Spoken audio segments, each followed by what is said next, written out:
Schnooter von Schnacksberg. Oh, I'm Poopy. Poopy?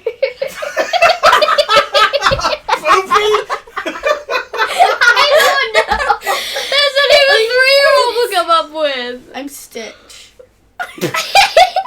And This is Bootard. This is the Duke of Wesselton. Weaselton! Weaseltown. welcome to the Motocross Bowl. Let's redo a funny one because that was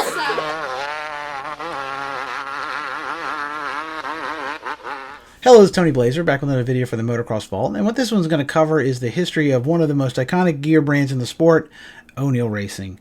ONeal's been around since the early 70s. They're coming up on their 50th year in motocross. The first 10 years or so, though, they were a distribution company, very much like the modern Parts Unlimited or Motocross Fox or Answer in its early days. They weren't a gear company per se. They sold a lot of other companies' wares. You know, you get tires and helmets and all kinds of stuff from them. But starting in 1980, they started selling their own gear under their name ONeal. Now, this started out pretty conservatively at first, but quickly the ONeal became one of the more prominent brands. They had some really high-profile riders under the tent, guys like Malheur, Eric Kehoe, Jim Hawley, who was always in the magazines there, wearing ONeal and dirt bike and stuff. ONeal had some great designs there towards the end of the 80s. Really a pretty important brand in terms of the history of the sport. This first video is going to cover just the 1980s. I will do another one with the 1990s, maybe 2000s after that too. We'll see. But this first one's just going to be the 1980s. I kind of broke it up. I've done very similar ones here on Fox Racing and also, I believe, Answer I did last year as well. And I'm going to be doing one on JT eventually as well. And those covered up to, from the very beginning up to, like, I think about 2000 or so. And I found they were maybe a little bit too long, so I'm going to break this one up, make it a little bit easier and more digestible. If you want to check those out, you can see them on the channel there. I'm also doing an accompanying article on PumpMX about ONeal Racing, and that ONeal article is actually going to have Doug Dubach is going to be kind enough to comment on the ads. And then in the article as well as here, what I'm going to do is I'm going to go through ONeal year by year with their gear, through the ads and some of the guys who rode under their tent, and comment on basically, you know, what I thought of the gear, what I thought was significant, whether I liked it or not. Of course, purely my opinion, but it's my video, so I can have my opinion. Feel free to let me know what you think in the comment section below. I'm sure some people are going to disagree with my choices for whether I like stuff or not, but that's what makes bench racing fun. If you could subscribe to the channel, I'd very much appreciate it. Share it on social media. Tell your friends. I would definitely appreciate the help there. And here is the history of ONeal Racing in the 1980s. Well, the history of ONeal as a company dates back to 1970. The history of Jim ONeal in motocross goes back even farther than that. He was an enthusiast dating all the way back to, I believe, 1961 is when he started riding, which is pretty crazy considering when I was trying to interview him for this article, he was off pre-running Baja. I'm not exactly sure how old he is, but he's got to be the 70s. I mean, I'm 50, and I was born in 1969, so do the math there. Pretty amazing guy. So Jim decided to start his company in 1970, and his first breakthrough product was a Preston Petty fenders. Now, if you're not familiar with Preston Petty fenders, they were one of the first plastic body parts you could get for your motorcycle. In the early days, you know, all the tanks, fenders, and what have you were metal for the most part.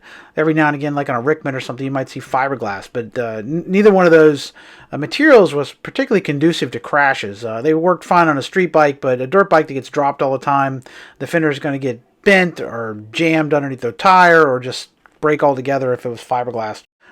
Preston Petty had the idea to actually fashion some fenders out of plastic, which made it much more crash-worthy. And this was a really important innovation in terms of, you know, keeping your bike in one piece and looking good. The Preston Petty fenders were a huge success for Preston Petty products, and Jim ONeal, who was an early distributor for them. Now, Jim, as I said, was a motocross racer and enthusiast going way back, so he had a sense at the time that there was a need for products to make the bikes better.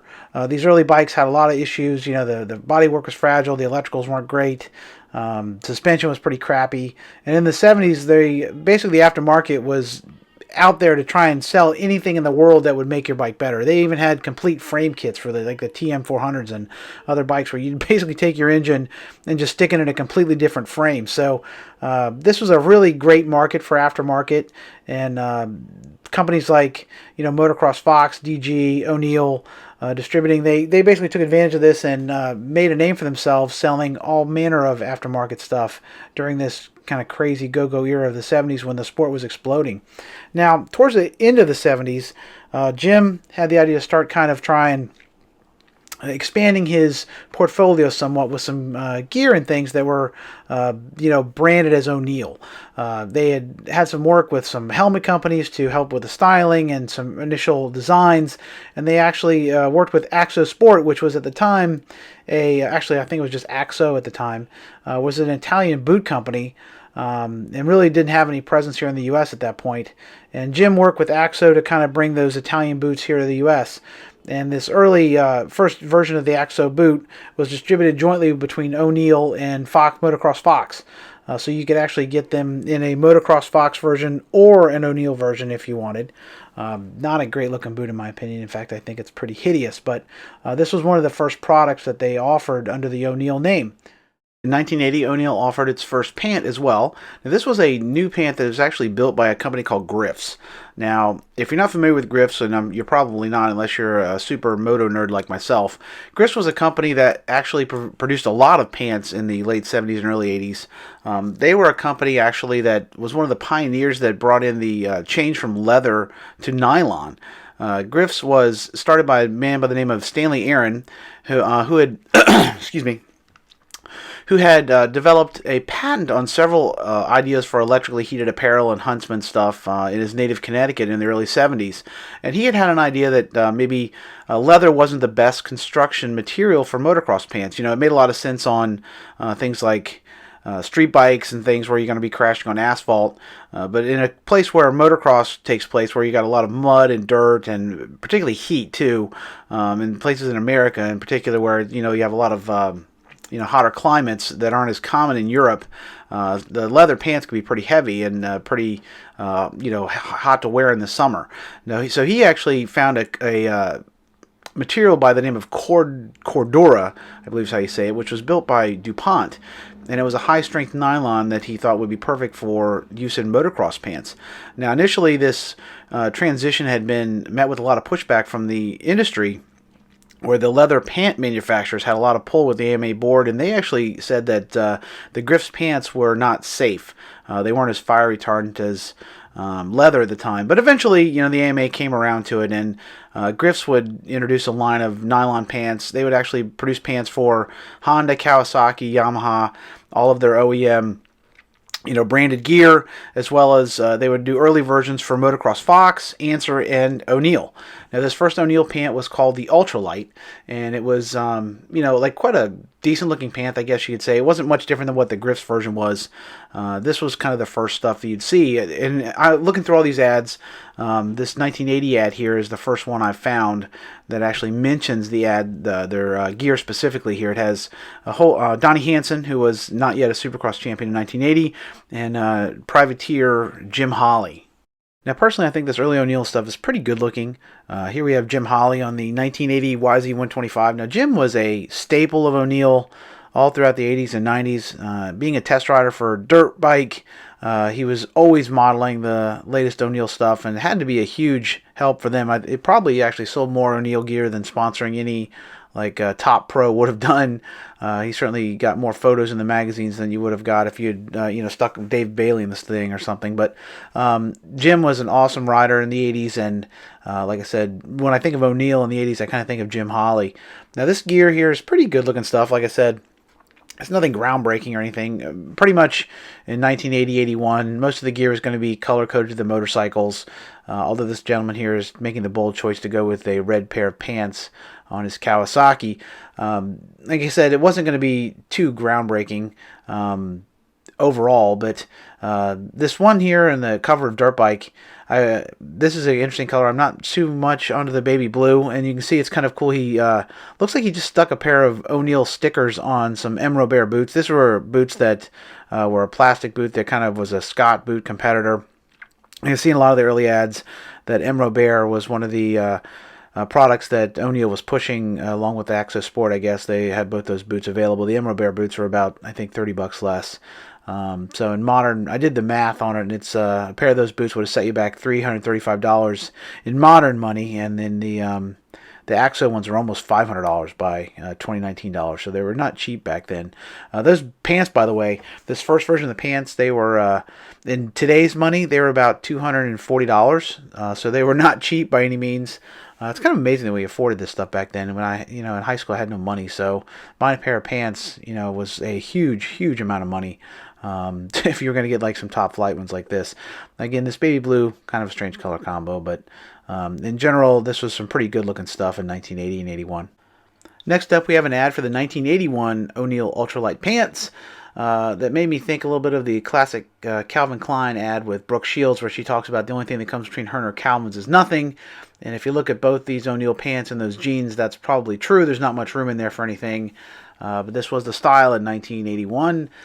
Painted on jeans, I definitely would not fit in either one of these pants now. In 1981, ONeal landed by far its biggest signing to date in the reigning 500 world champion Andre Malheur. Malheur was coming off his first world title in 1980 on the mighty factory Honda team. In addition to Andre, you had a stable of up-and-coming riders here. Like on the right, you see George Holland, Brian Myerscough, Eric Kehoe, and Tommy Benolican, I think is how you say Tommy's name. For 1981, you also have an all-new AXO Sport boot, the signature Andre Malheur boot. This is a very good-looking boot in my opinion, and about 5,000% better looking than the goofy first AXO version. Now, I will say it is interesting to see AXO so prominently displayed in these early ONeal ads here with like Andre Malheur.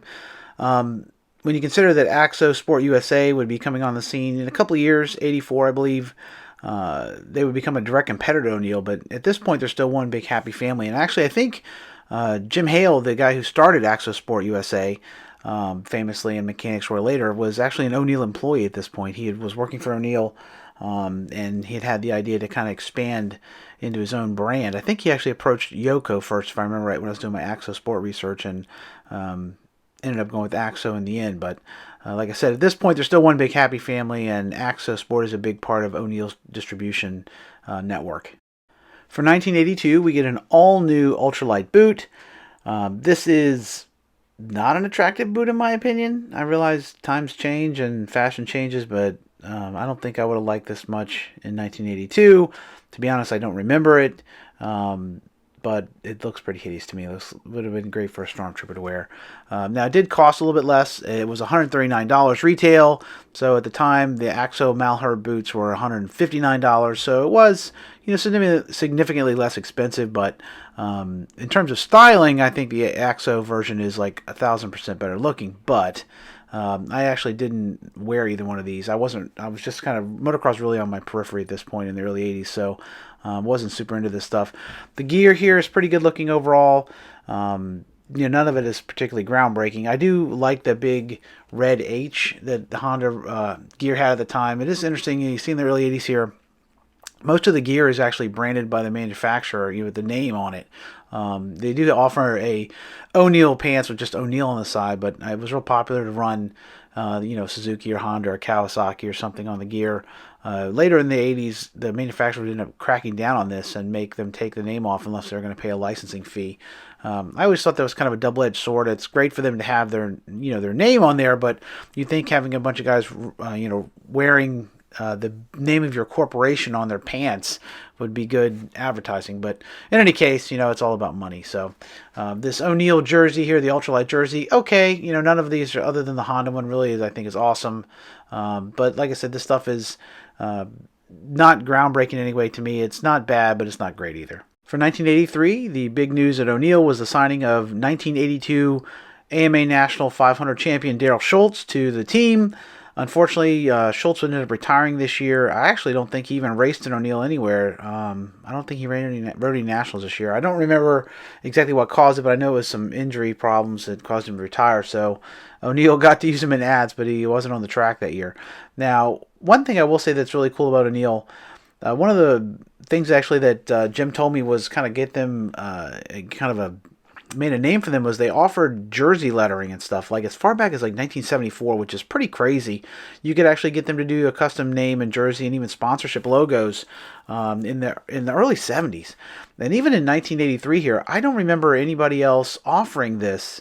The first time I remember getting like custom jerseys, if you weren't like a pro rider, was like in the early 90s. They offered like Answer, and some of these companies offered transfer kits. You could iron them on yourself, but as a kid, man, it would have been awesome to have a jersey here like Darryl Schultz was wearing with all the sponsorship logos, that big Honda #1 on it. I wish I had this damn jersey now. I would definitely pay for it if I could get it. But that was a big deal back then, and the fact that they were offering it in 1983 is pretty cool for sure. For 1983, we get Brian Myerscough modeling some brand new ventilated gear called Cool Light. Everything was very light at ONeal in the early 80s. Now, this was probably a pretty big deal at the time. If you figure a decade before this, we were riding in real leather pants and basically like rugby shirts. The fact that you get ventilated riding gear was a pretty impressive improvement in 1983. You also have a pretty handsome set of boots here. The new ultralight boots were a big improvement over the earlier version. I think those things are actually not too bad looking at all. Kind of look like the early Axo Turbo stuff. They also have a new Super jersey for 1983. Now, I'm not sure what the difference is exactly with the Supra versus the Ultralight. From looking at the description, it says it has a white front and a colored back panel. So maybe that was the difference. Maybe it's a different construction. It may be completely cotton. I'm not sure. It doesn't really say, but overall design is pretty handsome. It's nothing to write home to mother about. The only thing I will say is questionable to me is this baby blue with Kawasaki green highlights. I can't see a world where that is a good combination, and I definitely think somebody ONeal had hit their head a little hard in their helmet that year to come up with this really interesting color combo. In 1983, the Axo Malheur boot was still the top boot in the ONeal lineup. They have some new colors for this year. I really like that white and blue. It's very handsome. If you had a Suzuki, the yellow and blue is a very nice look as well. For 1984, we have the retirement of Darryl Schultz out of the ads and the addition of Kent Howerton and Billy Lyles, both of them Team Kawasaki in 1984. You also have some updates to the gear. The earlier mentioned Ultralight 2 boots are there for the bargain basement price of $145.95, which again in 1984 dollars is $350 or so. These gloves I'm not a huge fan of. None of those are particularly attractive in my opinion. The Cool Light or the Pro Light or any of them, kind of a busy design, not a big fan of that. But the pants are great looking. The ultralight pants, I love the combos this year. The blue, the much darker blue, not the baby blue with the green Kawasaki is a good look. The Suzuki blue and yellow is always awesome. You'll notice the jerseys, they start adding, I don't know what to describe, kind of a strobe effect to the graphics a little bit this year. Some of them work pretty well. I think the ONeal there is pretty cool, but the Suzuki and the Honda one where the kind of graphics are fading out into the sides, I'm not as much of a fan of that. It looks kind of busy and not the best in my opinion. But in any case, overall, good looking gear this year. Nothing too spectacular, but pretty handsome overall. You could also get some pretty cool steel bars back then. You got to remember back then the aluminum bars were super rare. I think Renthal was maybe the only one making them at the time, and I actually never saw anybody with aluminum bars at this point in the early 80s. Everybody ran carbon steel, and you get them in cool colors. ONeal, Answer, and a bunch of other companies offered them. So 84 gear, pretty good looking overall, I'd say. In 1985, we start to see bright colors make their appearance on the scene here with ONeal's new Supra pants for 85 in fluorescent red here. At the time, JT was coming out with their flow stuff here around 85, 86 era. Fox was not quite gone into the more colorful veins until maybe a year later than this. So this is pretty early in terms of bright colors, but Motocross was clearly kind of going that way. It had always been a pretty expressive stuff. I mean, any of this gear would look pretty crazy if you were to walk down the street in it, but fluorescent colors were really kind of starting to catch on here in the mid-80s. And this gear for 1985 is pretty good looking overall. Those chest protectors, the Rock Guard, R-O-K Guard, was pretty old school. Looked like it was from the 1970s. Definitely a little behind the times, but these pants and jerseys were all pretty good looking overall for 85. This gear, like I said, nothing too spectacularly different than what anybody else was doing, to be honest, but it certainly was good looking and as handsome as anything else you would have bought in 1985. As we get into 1986, this is where gear really starts to kind of take off, in my opinion, in terms of motocross design. You have Axo Sport, Fox, JT, and ONeal all kind of really taking it to another level in the mid-'80s here. For 86, we get an all-new Bullet Pant. Now, this is the first pant that ONeal did that really I took notice of. Great design, in my opinion. Had some injected molded logos here that are very heavy-duty. Made the pants heavy by modern standards, but they were super cool in the mid-'80s. The design itself is very handsome. The colors are great, too. You can get it in a fluorescent green, a fluorescent kind of a reddish color. The flow colors were super, super popular in the mid-'80s here, and they really kind of started coming on in 1986. We also, as you notice here in this boot ad, no more Axo Sport. The ONeal Ultralight 2 boot is their top line boot now, with Axo Sport USA kind of taking off here in the mid-'80s under Jim Hale. Axo was no longer under the ONeal distribution network, I guess, by this point. They were a direct competitor. We have some new gloves here. I don't really care for these much better than the ones before. The only thing better is the colors are more interesting. The yellow and blue here is pretty cool, I guess, if you're riding a Suzuki, and the brighter color schemes overall are definitely an improvement. They still have the other pants in the lineup. You saw the Ultralights. I believe the Super Pant was still around as well. This stuff's pretty good looking. I don't think it's as handsome as the Bullet stuff. It's more old school in the overall design. The jerseys, again, we're getting a little old in this point. I think it was due for an update. That kidney belt there to the right is definitely not nearly as cool as what JT or Axo or even Fox were doing at the time. Fox's kidney belt this year was all plastic, really cool. The Axo Sport, actually Axo's Super Belt was kind of their first big product when Hale took it over. So this thing looks very kind of early 80s, late 70s kind of looking. And those chest protectors, the rock guards are definitely old school and need of a replacement, which would thankfully be coming in 86 as well. The all-new Rock Block was a completely new design for ONeal. I don't think it's particularly great looking. It's certainly not nearly as good looking as JT's V1000, V2000, or my all-time favorite, the Fox Roost 2, which was released in 1986. It's certainly better than the old school designs, but it's kind of clunky. It's not particularly handsome or elegant, in my opinion. The colors aren't, groundbreaking. It's okay. If you took the shoulder, little arm guards off and stuff, it looked all right. And depending on the color combination of the gear you had, it would look decent.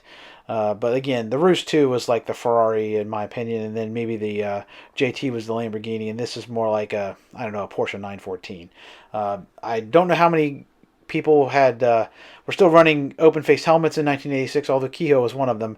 But that rock guard here for your mouth is decent looking as far as you're going to go that route. But I was always a full-face guy, so I wouldn't have been interested in any kind of weird New Age Jaffa look here. It's still amazing to me so many people ran these damn things into the late 80s.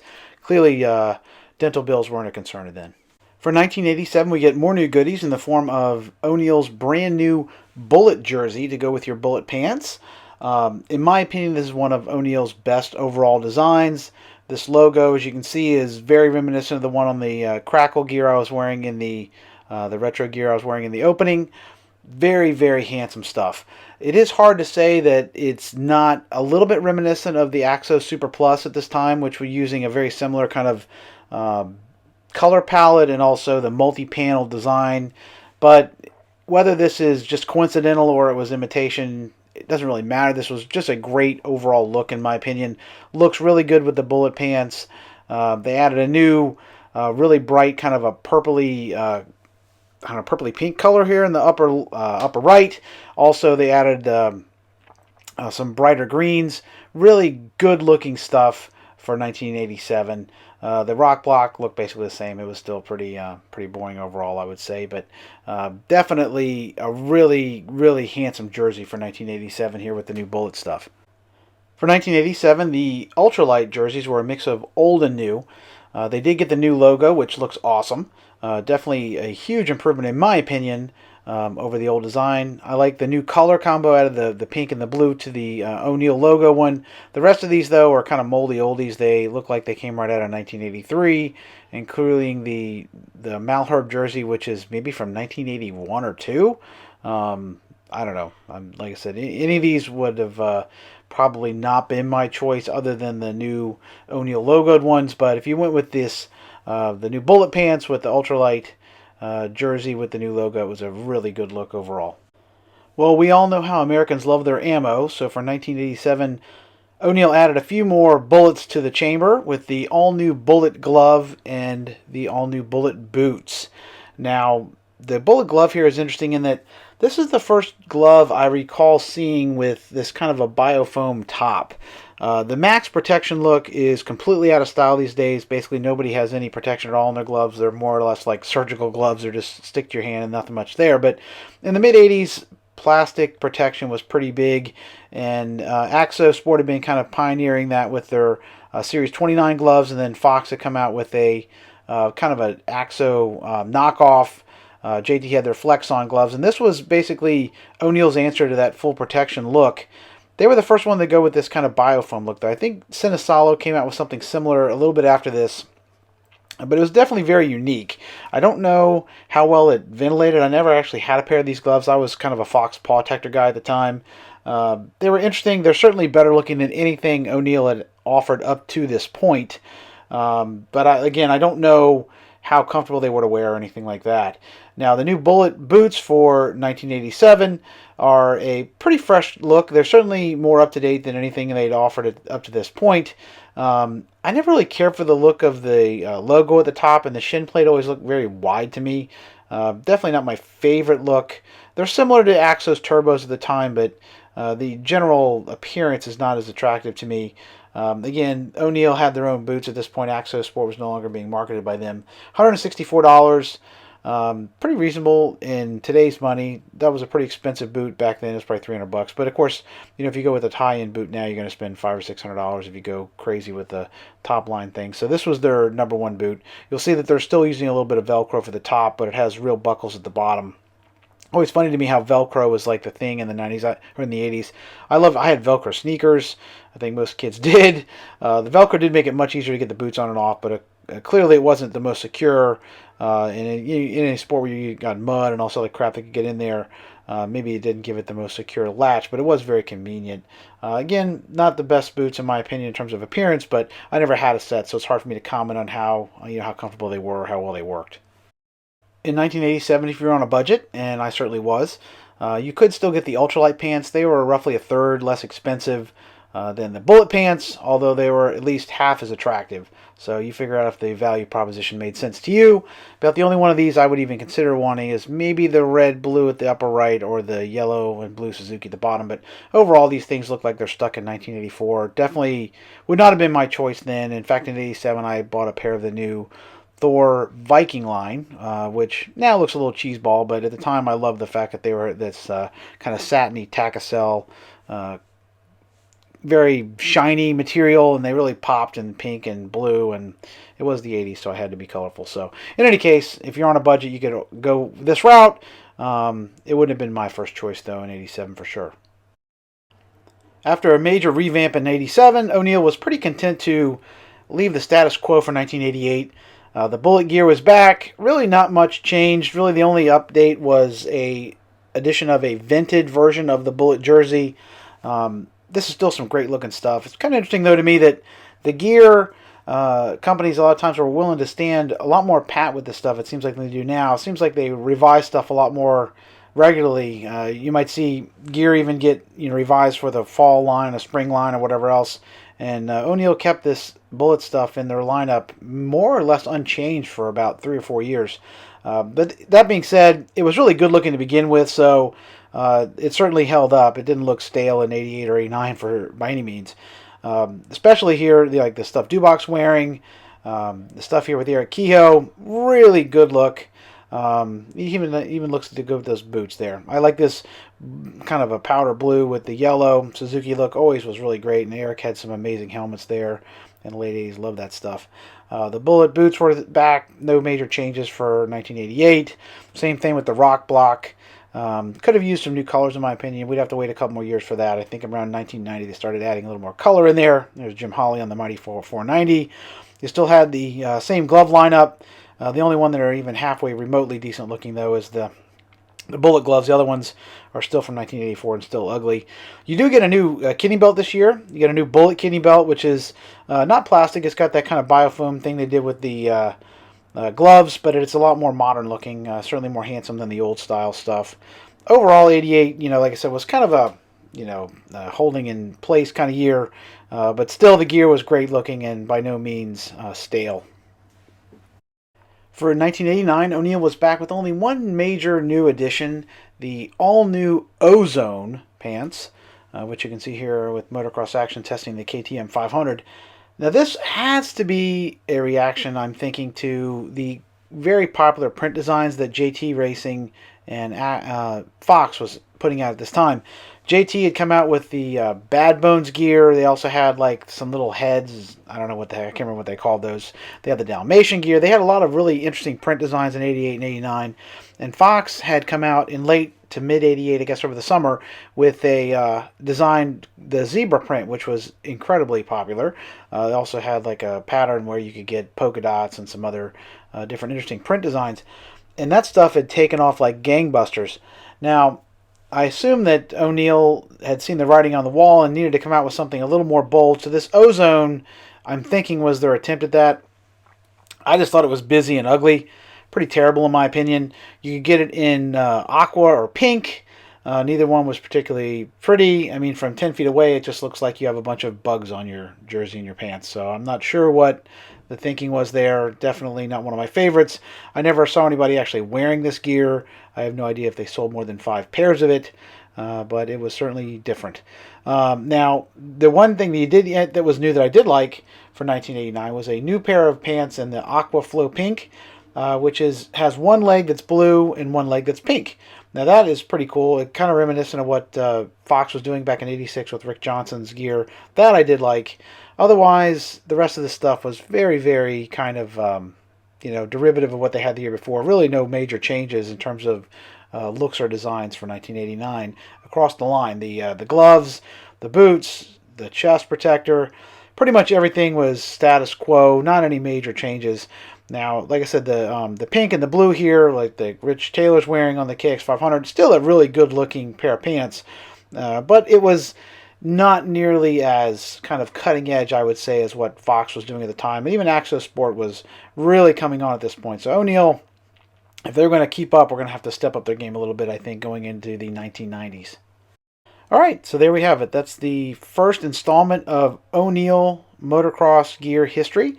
This one did cover the 1980s. I will be doing the 1990s next, maybe the 2000s if everybody digs this enough. During this decade, ONeal went from pretty much unknown in the gear industry to one of the preeminent brands for sure.